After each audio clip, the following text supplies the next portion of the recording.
Ahí estamos. Bueno, dirección de jugadores y equipos. ¿Recuerdan lo último que vimos?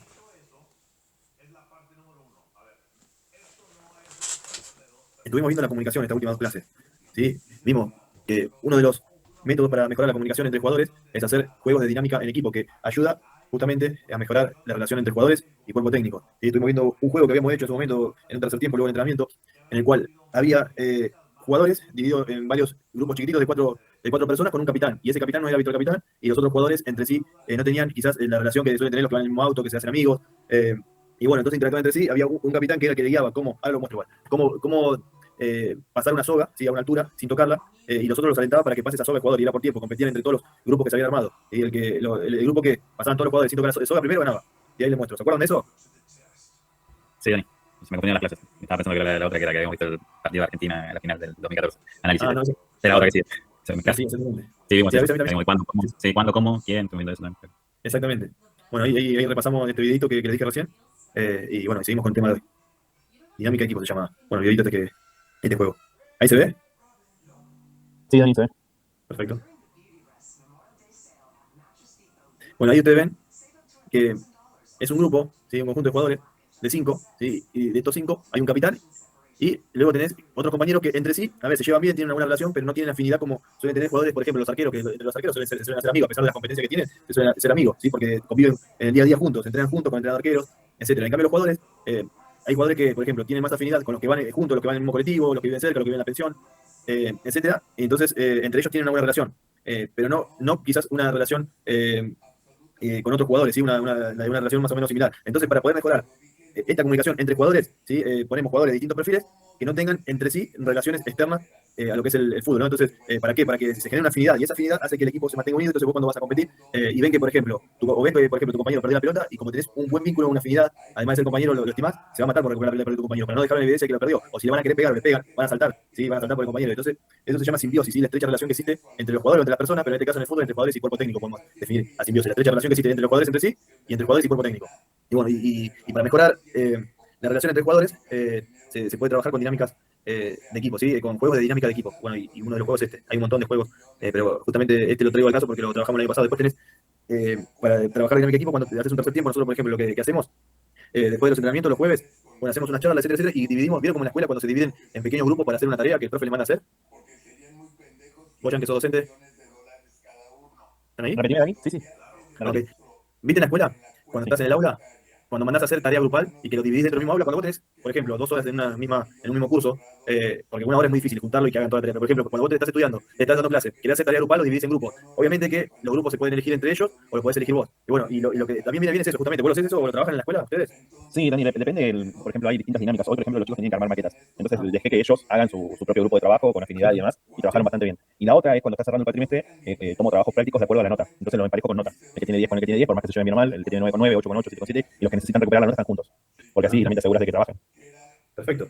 Bueno, bien. Bueno, lo que decía, que también un método para mejorar la comunicación y la relación entre los jugadores, mejorarla, no estoy diciendo que querer mejorarla significa eh, a ver, que hay como una mala relación entre los jugadores, sino que mejorar y estrechar más la relación, que haya más cercanía entre jugadores, más afinidad, ¿sí? Porque también la que te puedes encontrar es que tenés planteles que son muy buenos, ¿sí? Que hay mucha afinidad entre todos, es un equipo muy unido, y lo que tenés que trabajar más es el acercamiento entre ellos. Si se llevan bien, ¿sí? Trabajan en conjunto, juegan en el campo de juego, comparten la pelota, se defienden entre ellos, se matan por el compañero, pero le falta más acercamiento, ¿sí? Entre sí, que haya una amistad, una afinidad. Y bueno, y para lograr eso, también, además de estos juegos de dinámica de grupo, se puede hacer como se hace en la secundaria, o incluso en la universidad, no sé si, bueno, o Nahuel o Juan, ustedes en la universidad también hacen trabajos en grupo, o tareas grupales.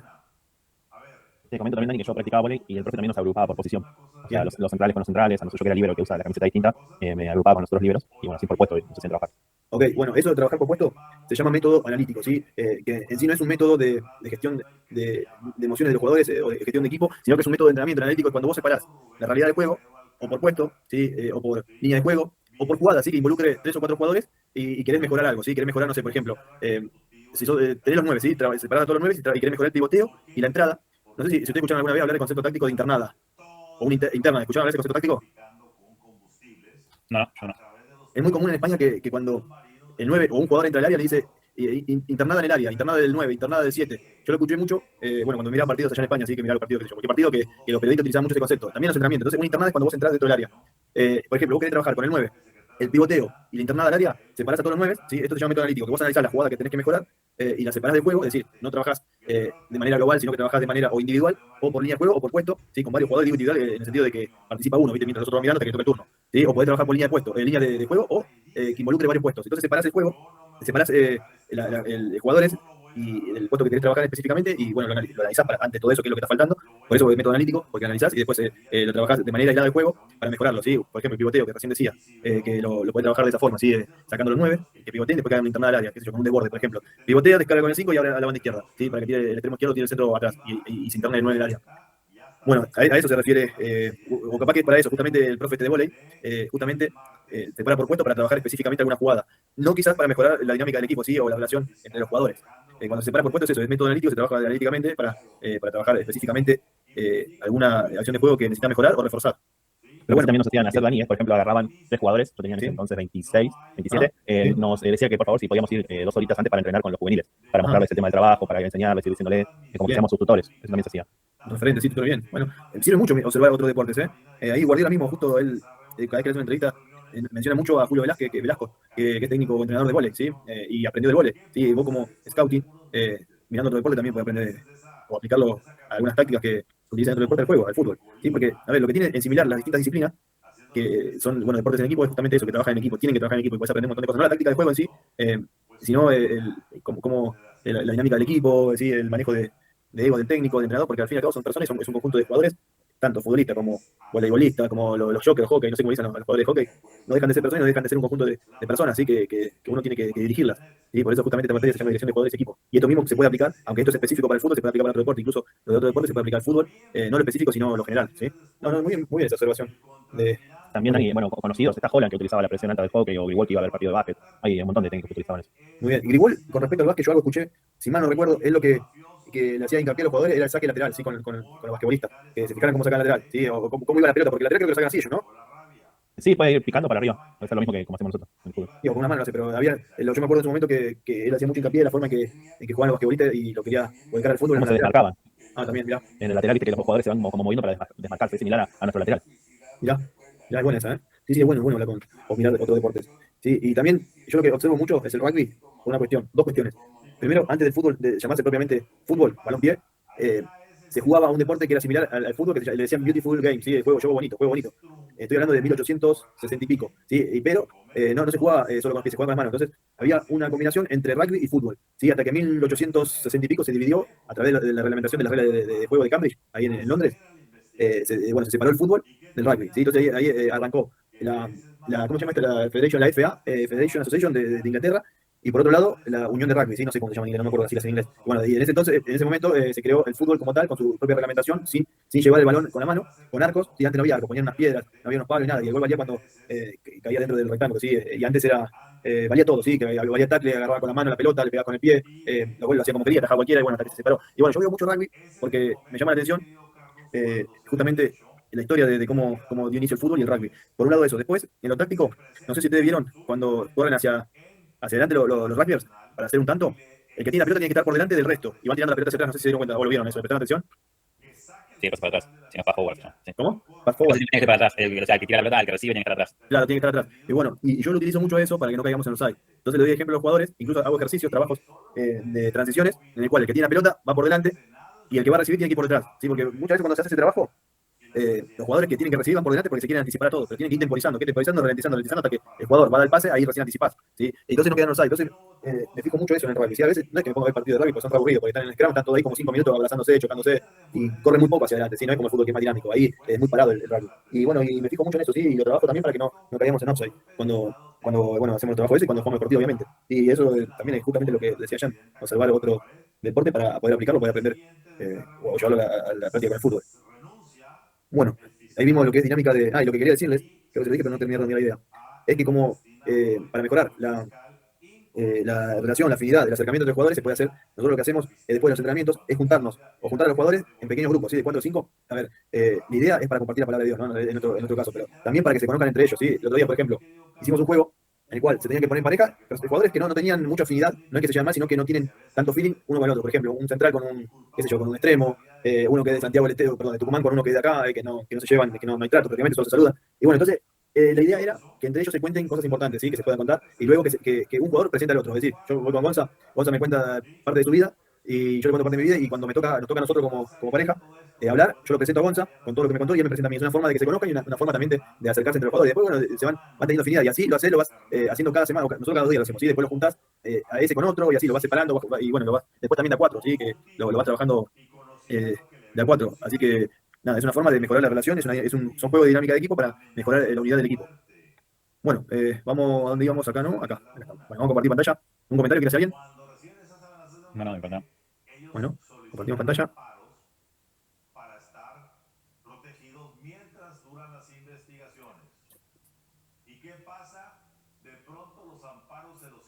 Ahí está.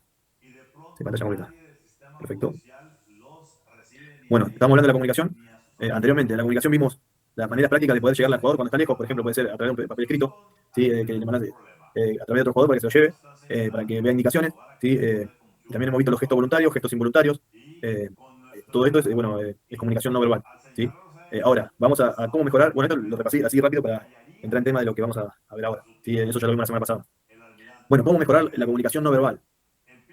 Un método bueno es establecer mecanismos de señales, ¿sí? Los gestos que se hacen en un entrenamiento que sean los mismos que se hagan en un partido. Por ejemplo, en estrategia, ¿sí? Si vos tenés 3 tipos de estrategias, lo hacemos nosotros, por ejemplo, en ACFA lo hacemos simple. Tenemos 3 corners, ¿sí? Corner 1, corner 2, corner 3, para no confundir a nadie, para no dar tanta vuelta, ni que nadie ande pensando cuál es la otra, entonces ponemos 3. Cuando el jugador que va a patear el corner señala el 1 con un dedo, es el 1. Cuando señala 2 dedos, es 2 y señala 3, 3, ¿no? Son 3 tipos de jugadas que eso vos lo practicas en la semana, y bueno, y en el partido, cuando lo vas a hacer, estableces estos mecanismos de señas que trabajaste en la semana, ¿sí? Bueno, después se terminan dando resultados porque es una estrategia para poder conseguir el objetivo, sí, que es ganar. Y también todo esto mejora la comunicación de los jugadores. A mí me pasó la semana pasada que jugamos el primer partido, que el 5 nuestro iba a patear los corners, y nosotros habíamos establecido estos mecanismos de señas en la semana, que digamos la 1, la 2 o la 3, y el chico levantaba las manos así, cada vez que íbamos a hacer pelota parada. Entonces cuando levantaba las manos así, nos miramos todos y no sabíamos cuál iba a ser, si le iba a pegar cerrado al primer palo, si íbamos a hacer el rulo que se antepongan a la salida del arquero y de los jugadores, o íbamos a hacer la jugada preparada de tocar y rebotar y pegar al arco. No sabíamos cuál iba a ser, entonces le gritaba que marque con el número, que diga un número, cuál se va a hacer de las 3, ¿sí? En la semana lo habíamos practicado, pero en el partido, por una cuestión de nervios, ¿sí? No se enteraba, ¿sí? Entonces después hasta que volvimos a remarcar eso y lo empezó a hacer. Bueno, por eso es fundamental trabajar en la semana para que no haya confusión en los partidos, ¿sí? Vos no podés hacer, como hacía, no sé si ustedes vieron un partido que hago, que dio un montón de indicaciones con gestos no verbales y después lo enfocan a rojo y le hace así, como que está diciendo no lo entendió. ¿Por qué? Porque eso seguramente no se trabajó en la semana. O la otra puede ser que se haya despistado y que no entendía qué es lo que está diciendo. Pero también recuerden que a los jugadores como técnicos debemos ser precisos con ellos, concisos y breves, sin saturarlos. Si vos lo saturas de señas en la semana, cuando le metés 4 o 5 señas en el partido ya no entiende. Entonces encima con todo el entorno, el nerviosismo que hay en el juego, el jugador se bloquea y no lo va a captar, ¿sí? Estos gestos no se van a interpretar mal si los has trabajado antes. Implementando bien las señales se ahorra tiempo de comunicarse, en comunicar. ¿Cómo mejorar la comunicación entre jugadores? Bueno, vimos el juego de dinámica en equipo, lo vimos recién. Primero tenemos que conocer la comunicación del equipo, observar o grabar entrenamientos. Esto lo vimos el otro día, vamos a repasarlo rápido. Compartir los aspectos clave de la comunicación con el equipo, escuchar sus opiniones y fijar objetivos de mejora. Bueno, y también es importante identificar las situaciones a mejorar, analizar las situaciones concretas en las que queremos mejorar la comunicación y decidir palabras claves conocidas y entendidas por todos. A ver, palabras universales dentro del fútbol. Cuando está solo el 9 le decimos solo. O le podemos decir solo, girá, cuidado cuando te llegan. Cambiala, saltá, llegan. Podemos decir un montón de palabras que ya todos los identificamos como universal. ¿Sí? También tenemos palabras claves que podemos decir, anda al segundo palo, anda al primero, ¿sí? Que se va trabajando en la semana. ¿Qué otras palabras claves podemos decir o trabajar en la semana? A ver, ¿qué me puede decir? Hay una que mucho que es la de caño, ¿viste? Para que dejen pasar. ¿Cómo? Cuando dicen caño, para dejar pasar la pelota por abajo y que vaya atrás, digamos, para no decir el nombre. Esa es muy de potrero, ¿eh? No, es buena esa. Es buena esa, buena. Bien. Pero esa tenés que trabajar en la semana, porque decir caño, el otro la va a querer agarrar, tiene un caño. No, sí, te digo para trabajar en la semana. Otra que es fundamental, cuando saltás a cabecear, que el jugador diga su nombre, que no diga voy. ¿Sí? Porque si decís voy, confunde también al rival, no sabe, nadie sabe quién va a saltar, salvo que le conozca mucho la voz, pero con el barullo que hay, con el nerviosismo, seguramente cuando digan voy no vas a ver si va tu compañero, si va el rival, y entonces puede llegar a generar confusión. Incluso hasta el árbitro te puede llegar a molestar porque piensa que se la estás pidiendo al rival. Entonces cuando vos saltás a cabecear, decís el nombre. Decís, yo salto a cabecear Daniel, listo, ahí todo el mundo sabe que soy Daniel, pero ahora si ya tenés el otro equipo, otro Daniel, ahí estamos al horno, en el mismo puesto, ¿no? Digamos, en la misma disputa de juego. Eso es, bueno, es una palabra clave, decir el nombre cuando salta a cabecear, o el arquero mismo, cuando salta a buscar una pelota, que se comunique con su compañero, que diga su nombre. ¿Sí? El arquero puede decir voy dentro del área. El tema es que el árbitro no lo interprete como que la está pidiendo, ¿sí? Y que el rival la deje, ¿sí? Pasar cuando el arquero diga voy. Es el tema, pero tiene que decir el nombre. Bueno, trabajar las palabras claves, estimular, reforzar que se utilice la comunicación con palabras claves, corregir el uso incorrecto o el no uso de las palabras claves, ¿sí? Si vos no estableciste en la semana las palabras clave, no tenés que decir nada que no hayas trabajado en la semana, porque no te van a entender los jugadores. Es más, está comprobado científicamente que cuando vos a los jugadores les querés decir algo en el partido, por más que lo hayas trabajado, está más pendiente del partido que las indicaciones que le dice el técnico. Y muchas veces no las entiende. La mayoría de los casos, 60% aproximadamente, no te suele entender lo que le estás diciendo durante el partido. Ahora, si haces un parate para tomar agua, o a un lateral que vas a un lateral se te pone al lado y le decís pará, le decís algo, ahí te entiende, ¿sí? Pero cuando estás en pleno juego, las indicaciones que le das, el jugador no te las suele percibir porque está concentrado en el juego. ¿Sí? Capaz que le decís, salí del fondo y el jugador se queda, y no sale del fondo, porque te habilita todo si está en el fondo, ¿no? En el pleno juego, salí, salí, y se te queda atrás y muchas veces pasa eso, que no es que no te entienda sino que está concentrado tanto en el juego que desvía su atención a una indicación, hace que se desconcentre el juego y muchas veces no cumple con lo que uno le pide como técnico. Sí, eso está comprobado científicamente. Empezar por ejercicios sencillos, ¿sí? Por ejemplo, esto lo que decía, saltar a cabecear con el nombre, decir el nombre, o cuando estás haciendo una rueda de pase, le decís al jugador solo, cuidado, voy, no, bueno, eso dijimos que no. Tirar a larga, ¿sí? Tiene que ser palabras cortitas, que el jugador sepa identificar en el partido de sus propios compañeros y no indicaciones que sean un poquito más largas que las palabras cortas palabras clave que estamos diciendo. Porque vos cuando ya le empezás a pedir cosas, a dar indicaciones al jugador, ahí es cuando te tiene. Pero si vos le usas palabras clave, cortitas, procesa rápido y resuelve rápido. Bueno, trabajar la toma de conciencia. ¿Sí? Es fundamental que el jugador se familiarice y tome conciencia de estas palabras clave para la buena comunicación con su compañero y también para el desarrollo del juego. Es importante evaluar la mejora de la comunicación, observar o grabar entrenamientos y partidos. A mí lo que me resulta bueno es en el entrenamiento grabar por partes, ¿sí? Videos cortos de 30 segundos, vas grabando la entrada en calor, vas grabando los automatismos que estás trabajando, vas grabando los partiditos reducidos o el partido formal que estás haciendo de 11 versus 11. Grabás 30 segundos y después observás, ¿sí? Y pones el audio, ¿sí? Para escuchar, observar qué es lo que hablan, cómo se comunican, si hay una comunicación efectiva. Yo lo que observo mucho cuando el jugador está nervioso es que insulta mucho, ¿sí?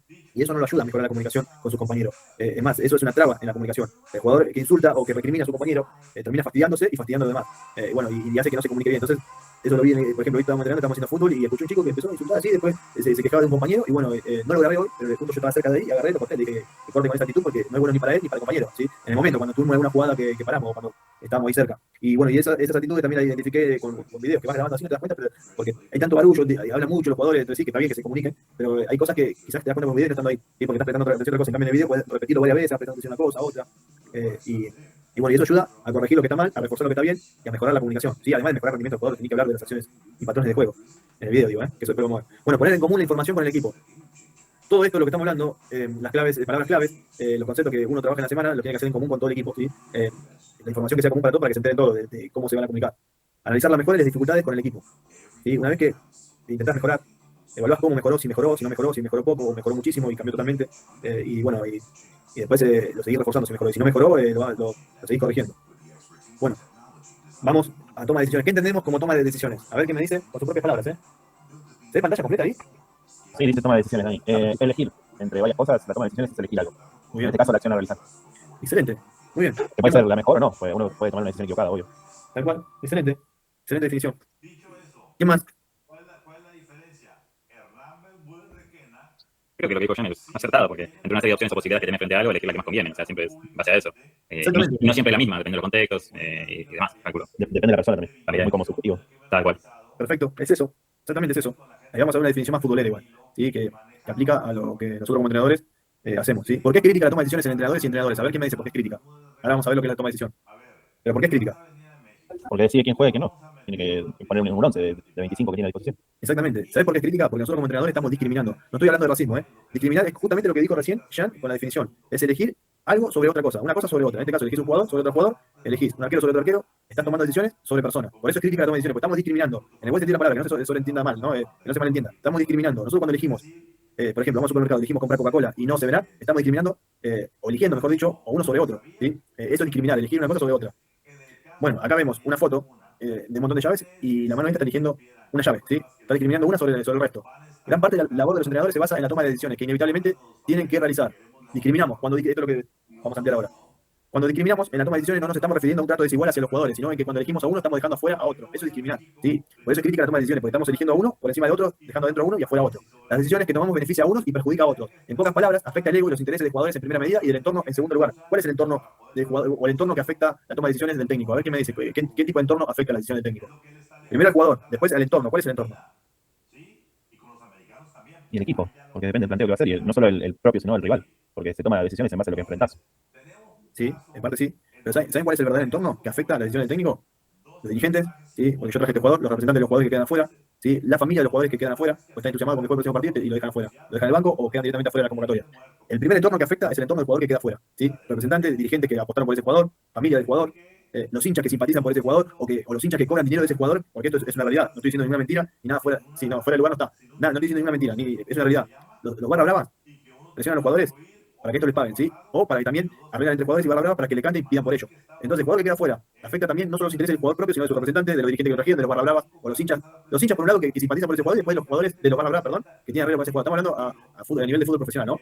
Es una realidad. Jugadores que pagan a la barra brava para que canten, para que los protejan, para que pidan por él en la cancha, que ponía, no sé, ponía a Gonzalo, así empieza, ¿sí? Entonces, afecta los intereses de mucha gente, por eso es crítica la toma de decisión del técnico, porque afecta intereses no solo del jugador que está quedando fuera, sino de mucha gente que rodea a ese jugador, al entorno, ¿sí? Y eso hace que el técnico mismo, de forma indirecta, porque no lo está haciendo por algo personal, sino por una cuestión de que está eligiendo lo mejor en el momento, en muchos casos tendría que ser así, ¿no? Porque sabemos que no es así tampoco. Está eligiendo a un jugador que piensa que está en mejores condiciones que el otro. Entonces afecta el entorno, fíjense, el entorno de un solo jugador que deja fuera, tener 10 personas. Imagínate 30 jugadores que deja fuera, porque juegan 11, tenés 41, 42 jugadores, deja 30 fuera, ¿cuántos son? 90, no, que 90, 200 personas, y le estás afectando los intereses, ¿sí? O sea, intereses emocionales, intereses económicos, ¿sí? O intereses de ganas de jugar al fútbol, ¿sí? Intereses deportivos. Está afectando a mucha gente la toma de decisiones del técnico. Por eso es crítica, ¿sí? Pónganse eso en la cabeza, pónganse a pensar. ¿Sí? Yo lo que estoy pensando, cuando yo empecé a estudiar para técnico no sabía eso, no lo pensaba. Después lo fui pensando y lo fui viendo como técnico, que es una realidad, ¿sí? Afecta mucho el ego de los jugadores, es crítica la decisión de los técnicos, hay jugadores que se deprimen porque no juegan, ¿sí? O jugadores que dejan el fútbol, que se ponen a trabajar porque no la luchan. Entonces, es bastante crítica la toma de decisión del técnico. Imagínense un técnico de elite, ¿sí? Como Úbeda, como el Chacho Coudet, que está en la mira de todo el mundo.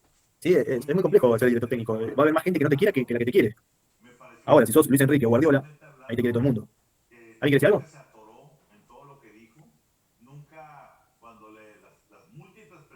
Dani, Sí, Gonza. me quería mandar la barra, así que empecé a ver los partidos. Ajá. Che, ¿Italiano tiene barra? Nada, sí, poner. Sí, tiene gente. ¿Jugaste el fin de? ¿Fuiste al banco o algo? No. No, pues no vi nada, por eso te pregunto, ¿eh? No, hoy fue para reserva y ganamos 2-0. Bien, Una ¿hiciste asistencia. gol? Metí asistencia. Metí otro, no me lo saqué. Pero ganamos 2-0. Bueno, 0-0 salió italiano al fin, después compró. compró Claro, de sí, 0-0, Sí, partido. Ah, bien. No vi nada, este fin de semana no vi casi nada. Vi Fue un eso. partido de 0-0. Peleado, metido. Bueno, mira, vamos al caso tuyo. Vos sos jugador de italiano, ¿cuántos jugadores tiene el plantel? 36, 27, 38. Bueno, de 38 jugadores, 11, ponele 11 van a estar de acuerdo con la decisión del técnico. Y los que van al banco, que van por primera vez al banco, también van a estar de acuerdo porque lo están citando. Pero el jugador que va al banco, que es suplente, piensa que tiene que jugar titular, ¿sí? Y el jugador que es titular piensa que el trabajo táctico del técnico se equivoca, ¿sí? Es decir, siempre es crítico. Y lo que queda fuera ni que hablar, que piensa que tiene que estar citado, que piensa que muchas veces es real esto, ¿eh? Hay jugadores que quedan fuera, no por rendimiento, sino por una cuestión de técnico, que quizás puede estar tocado para el jugador que juega en el mismo puesto, o es amigo de que juega en el mismo puesto, o tiene, no sé, lo trajo un dirigente, tiene espacio sí, y están dejando a uno, perjudica a uno, pero igual no deja de ser toma de decisión esto, ¿eh? Tenga razón o no tenga razón, la decisión del técnico afecta a todo el mundo, ¿sí? De manera negativa a gran parte del plantel y al entorno, ¿sí? Y a los 11 que juegan, si se dan los resultados, están todos contentos. Y al entorno también afecta de manera positiva, pero cuando vos perdés a los mismos 11 que jugaron, le echan la culpa al técnico que se equivocó el técnico, ¿sí? Entonces, por eso es crítica la toma de decisión del técnico. Es muy difícil ser director técnico y gestionar egos, ¿sí? Porque todo el mundo piensa que tiene que jugar. Y hay poca autocrítica, hay jugadores que sí lo hacen, pero muchas veces hay poca autocrítica de los jugadores que le echan la culpa al técnico que se equivocó en el cambio, que se equivocó en el planteo. Con el día del lunes todo el mundo sabe lo que hacer. Justamente hoy estamos en otra clase, hoy es el día del director técnico, por cierto, felicitaciones, saludos a todos ustedes porque ustedes ya tienen la licencia A, también la Pro, ya con la licencia de A o la C o la B ya son director técnico, pero que solamente abarca a esa licencia. Sí, el director técnico no recibido, pero están ejerciendo, en el caso de que estén trabajando, el cargo de director técnico. Y justo vos, Carlos, decías en la clase, en Argentina somos 50 millones de técnicos, el colectivo de técnico, el panadero técnico, donde se habla de fútbol, ¿sí? Hay 50 millones de técnicos. Pero la diferencia es que los que realmente están ejerciendo el cargo y están gestionando un equipo, la decisión que toma afecta a todo. En cambio, los otros son técnicos de bla bla, ¿sí? Así que, nada, por eso también ya decimos que como todo el mundo sabe de fútbol acá, opina de fútbol en Argentina, el primer fusible siempre va a ser técnico, el primer criticado va a ser técnico, y por eso la toma de decisión del técnico es crítica, ¿sí? Bueno, ¿se entendió? Sí, Dani. Perfecto, bueno, son las 9:04 minutos. Hacemos un break de 5 minutitos y arrancamos con sistemas para análisis de juego, porque después vamos la próxima clase, porque no quiero arrancar ahora, porque lo vamos a dejar a la mitad. Vamos a ver resolución de problemas. Sí, vamos a arrancar con el módulo 2 y vamos a ver cómo resolver problemas dentro bueno, de nuestra profesión, de nuestro ejercicio como director técnico, ¿sí? Dentro de lo que es el plantel y el equipo. Bueno, ahí dejo compartir pantalla. Hacemos un break pequeñito de 5 minutos y arrancamos con el sistema.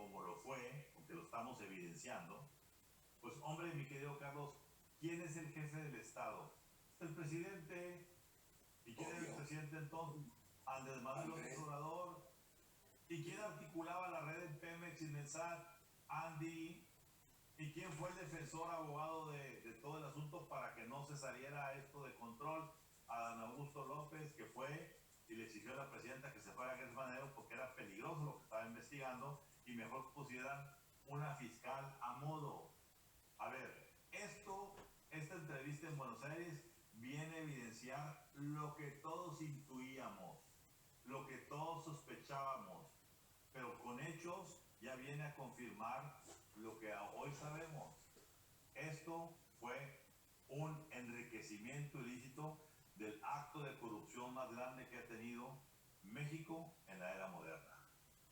Estoy de acuerdo, pero tu percepción de periodista, yo estoy hablando de que para hacer este tipo de negocios necesitas una corporación del tamaño de Shell, así de gigantesca, para operar todo lo que es la venta de 600,000 millones de dólares.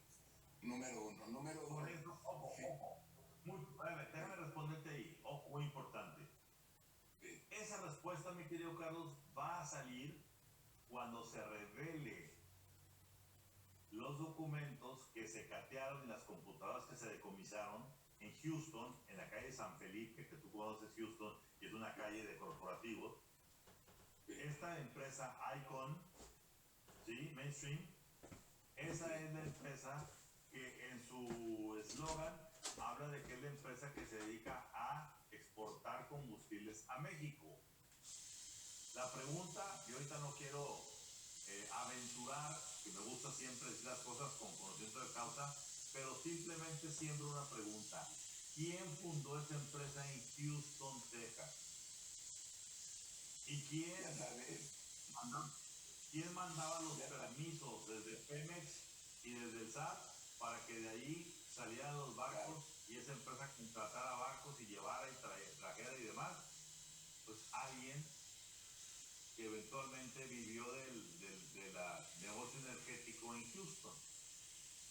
Claro. ¿Ya? Claro, y que tiene relación con la familia López Obrador López Beltrán. Y que también era asesor del de Vidanta en Houston, también. Con el Y claro, y tenían vinculación ahí con la Casa Gris, con la Casa Gris y todo lo que le prestaron gentes que daban servicios a Pemex. Entonces dime una cosa, a ver, yo estoy convencido 100% con tu entrevista. Estoy convencido lo que le hicieron a su hermano Manuel, que fue otra chicanada idéntica a la que le hicieron a Rosario. Lo tengo muy entendido. Lo que no tengo entendido primero es el encabronamiento del actual almirante secretario, que no ha abierto el pinche hocico para defender a esos dos muchachos. Eso me tiene a mí molestísimo. Y me tiene muy molesto que vayan a inventarle cargos a estos dos hermanos cuando no tienen ni pinche vela en el entierro, y ni dinero siquiera. Sí, a ver, estamos de acuerdo en que si ellos sintieran que tienen la menor posibilidad de ser inculpados por lo que sea, harían lo mismo que Hernán Bermúdez Requena. Aceptan el pacto de silencio, se van a guardar en una buena celda por 3 o 4 años y esperan a salir y ya disfrutan de sus rentas o de lo que sea. No, están peleando, están pidiendo una cosa elemental para cualquier juicio que se pueda hacer, que es acceso a la documentación de la investigación para enfrentar un debido proceso. Y eso es lo más básico en los derechos humanos. Ahora, esta es una prueba de fuego para el nuevo sistema judicial morenista, porque vamos a ver cómo se portan los jueces morenistas vinculados con loterías, con tómbolas y demás, frente a cosas como esta. Y lo que vamos a terminar por evidenciar es lo que todos ya sabíamos que iba a terminar pasando, que el sistema judicial está al servicio del Palacio Nacional, o mejor dicho, del Palacio de Palenque.